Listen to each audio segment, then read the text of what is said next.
در باندې ګران کړلو دومره په 137 روپۍ په یو لیټر کې اوچتول एकदम دا ستاسو لپاره یو بم دی چې په کم ټایم کې زه تاسو ته دا خبره کوم په دې ټایم کې په بهر باندې یو کیوز لګي ماته اسلامي حافظ نعیم او هغه دا ویلي دي چې خلک په سړکونو باندې روزي سو لږ سوچ وکړئ چې دا دومره هر څه زموږ سره اخر ولې کېږي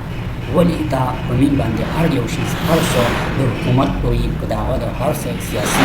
هغه غون په عوامو باندې راځي اخر ولې راځي دا کہانی ګورو چې دا ولې من سره داسې کېږي لپاره سوچ وکړئ اگر دا پټرول دا هر یو شي چې ګرانېږي دا د جنګ د وجې ګرانېږي کیا اسرائیل چې کوم دی او امریکا چې کوم دی په ایران باندې حمله کوي د دې د وجې باندې دا پټرول او دا هر یو شي په مين باندې ګرانېږي او د دې او اگر په دا جنګ چاري ودرېږي دا قیمت په مين ته کم کړی شي